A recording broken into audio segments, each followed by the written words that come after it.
రైతుగా అడుగుతున్నా, నా అమరావతి రైతు సోదరుల కోసం అధికార పార్టీని అడుగుతున్నా.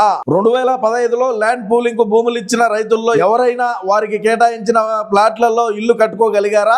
వారిలో ఏ ఒక్క రైతు అయినా వారికి ఇచ్చిన కమర్షియల్ స్థలంలో ఒక షాపింగ్ కాంప్లెక్స్ కట్టగలిగారా? ఈ 11 ఏళ్ల కాలంలో వారికి కేవలం ఏడాదికి ఇంత అని నామ మాత్రంగానే డబ్బులు ఇవ్వడం వల్ల కలిగిన లాభం ఏంది? మనం 5 సంవత్సరాల పాటు అధికారంలో ఉన్నాం, అన్న 5 సంవత్సరాలు ముఖ్యమంత్రిగా ఉన్నాడు, నువ్వు కూడా ఎంపీగా ఉన్నావు, మరి ఆ రైతుల పట్ల ఏమి ఎందుకు చేయలేకపోయినాము? మన జగనన్న దేనికాడ షాపింగ్ కాంప్లెక్స్ కట్టలేకపోయినాడు? అప్పుడు చంద్రబాబు నాయుడు గారు ముఖ్యమంత్రిగా ఉన్నప్పుడు కట్టినటువంటి భవనాలు ఏవైతే ఉన్నాయో అవి కూడా 80-90% పూర్తయిన భవనాల్ని కూడా కనీసం వాటి దిక్కు కూడా మనం చూడాల. 5 సంవత్సరాల పాటు ఆడేటువంటి ఇసుక, కంకర, అదే విధంగా స్క్రాప్ ఎంత కూడా ఎత్తుకొని పోయినావు, అవి అమ్ముకున్నటువంటి చరిత్ర మంది విజయసాయి రెడ్డి. ఈ రోజు నువ్వు తెర జింపుకొని వచ్చి మరి ఈ యొక్క అమరావతి దీని గురించి మాట్లాడుతా ఉన్నావు. మరి 5 సంవత్సరాల పాటు దేనికి మాట్లాడలేకపోయినావు? ప్రజావేదికను కూల్చేస్తా ఉంటే ఇది కూల్చొద్దని దేనికి చెప్పలేకపోయినావు? ఈ రోజు వచ్చి నువ్వు మాట్లాడిన మాత్రాన ఇదేం కాదు.